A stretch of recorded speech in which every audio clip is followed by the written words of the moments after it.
LIC का IPO आने वाला है और इसको लेकर इन्वेस्टर्स में खासा उत्साह देखने को मिल रहा है। अब ऐसे में क्योंकि अनुमान लगाया जा रहा है कि इशू साइज का कुछ हिस्सा रिटेल इन्वेस्टर्स और साथ ही पॉलिसी होल्डर्स के लिए रिजर्व रखा जाएगा, तो पॉलिसी होल्डर्स कैसे ले सकते हैं इसका फायदा, हम इस पर करेंगे चर्चा। नमस्कार, मैं हूं Pankaj Matpal, certified financial planner. सबसे पहले मैं आपको बता दूं कि ये एक फ्रेश इशू नहीं है, बल्कि ये एक ऑफर फॉर सेल है। अंतर यह है कि जब कोई फ्रेश इशू आता है तो उस केस में जो फंड रेज होता है वो कंपनी के पास आता है, कंपनी की कैपिटल बढ़ती है। लेकिन इस केस में जो कि एक ऑफर फॉर सेल है, यहां पर गवर्नमेंट ऑफ इंडिया जो कि अभी 100% स्टेक होल्डर है LIC में, वो अपना 5% स्टेक डाइल्यूट कर रही है और ये जो फंड रेज होगा ये गवर्नमेंट ऑफ इंडिया के खाते में आएगा और इससे LIC के कैपिटल पर कोई फर्क नहीं पड़ेगा। LIC देश की सबसे बड़ी लाइफ इंश्योरेंस कंपनी है और यदि हम न्यू बिजनेस प्रीमियम में LIC के शेयर की बात करें तो लगभग 61.4% का है और जो नई पॉलिसीज सेल हुई हैं उसमें यदि हम शेयर देखें तो ये लगभग 72.5% का है। LIC के टोटल एसेट्स की बात करें तो ये लगभग 39.7 ट्रिलियन INR के आसपास हैं, यानी कि यदि हम टोटल म्यूचुअल फंड इंडस्ट्री की बात करें तो उससे भी कहीं ज्यादा। LIC की एक बहुत बड़ी स्ट्रेंथ है इनका एजेंट नेटवर्क। यदि आप LIC का जो एजेंट का नेटवर्क है उसको कंपेयर करें इंडिया की सेकंड लार्जेस्ट इंश्योरेंस कंपनी से तो ये 7.2 टाइम्स ज्यादा है। साथ ही LIC की प्रेजेंस अर्बन एरियाज में तो है ही, उसके अलावा रूरल एरिया में भी LIC की अच्छी खासी प्रेजेंस है। LIC ऑफ इंडिया में अभी तक गवर्नमेंट ऑफ इंडिया का 100% स्टेक है और 5% डाइल्यूट होने के बाद भी 95% स्टेक गवर्नमेंट ऑफ इंडिया का ही होने वाला है। तो ऐसे में क्योंकि ये कंपनी एक सरकारी कंपनी की तरह ऑपरेट होगी तो इस वजह से थोड़े से ऑपरेशनल इश्यूज यहां पर एक्सपेक्ट किए जा सकते हैं। LIC की एम्बेडेड वैल्यू 5.4 लाख करोड़ के आसपास है और उस हिसाब से LIC का इशू प्राइस 2000 रुपीज के करीब हो सकता है।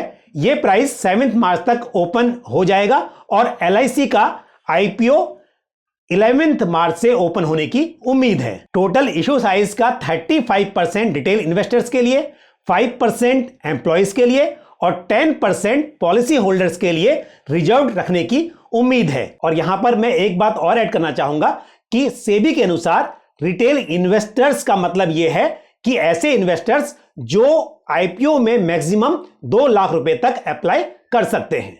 तो ऐसे में यदि पॉलिसी होल्डर्स जिनके पास यानी कि LIC पॉलिसी है वो यदि IPO में अप्लाई करते हैं तो उनके लिए अलॉटमेंट के चांसेस बढ़ जाते हैं। और यदि LIC की पॉलिसी जॉइंट नाम में ली गई है तो ऐसे में दोनों ही पॉलिसी होल्डर्स यहां पर एलिजिबल हो सकते हैं। अपना पैन अपनी पॉलिसी के साथ लिंक करने के लिए आपको सबसे पहले LIC की वेबसाइट यानी कि licindia.in पर विजिट करना होगा और यहां पर मैंने पूरा प्रोसीजर डिस्क्रिप्शन में दिया हुआ है। आप स्टेप बाय स्टेप फॉलो करके अपने पैन को अपनी पॉलिसी के साथ लिंक कर सकते हैं। लेकिन आप 28 फेब से पहले पहले इस काम को पूरा कर लें ताकि आप IPO में इस पॉलिसी होल्डर का जो कोटा है उसके तहत अप्लाई करने के लिए एलिजिबल हो जाएं। और एक बार जब आप अपना पैन पॉलिसी के साथ लिंक करने के लिए रिक्वेस्ट सबमिट कर देते हैं, इस प्रोसीजर को पूरा कर देते हैं, उसके बाद आप इसका स्टेटस इस लिंक पर जाकर चेक कर सकते हैं और यह लिंक भी मैंने डिस्क्रिप्शन में दिया हुआ है। और एक और भी इंपॉर्टेंट बात है कि शेयर्स में अप्लाई करने के लिए या शेयर्स खरीदने के लिए डीमैट अकाउंट का होना जरूरी है।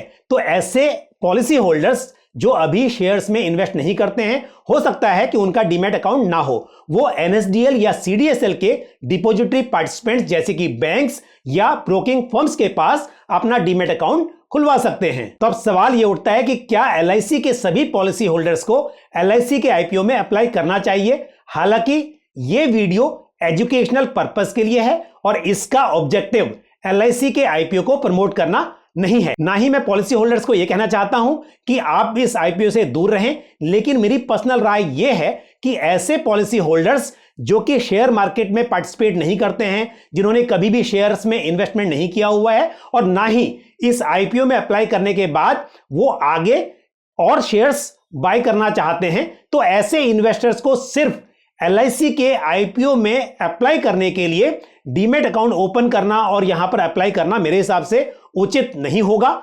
लेकिन यदि आप LIC के शेयर्स में बहुत ज्यादा इंटरेस्टेड हैं तो बेशक आप यहां पर अप्लाई करने के बारे में सोच सकते हैं। पर ऐसे पॉलिसी होल्डर्स जो शेयर मार्केट में एक्टिवली पार्टिसिपेट करते हैं वो एक बार इशू प्राइस ओपन होने के बाद ये डिसाइड कर सकते हैं कि क्या उन्हें LIC के IPO में अप्लाई करना चाहिए या नहीं करना चाहिए।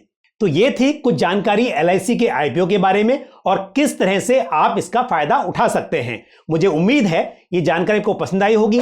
वीडियो को लाइक करना और शेयर करना ना भूलें और साथ ही यदि आपका कोई सवाल हो पर्सनल फाइनेंस से जुड़ा हुआ तो आप कमेंट बॉक्स में पोस्ट कर सकते हैं। इसी तरह की महत्वपूर्ण जानकारी के साथ अगले वीडियो में आपसे फिर मुलाकात होगी। अपना ख्याल रखिए। Thank you. जय हिंद।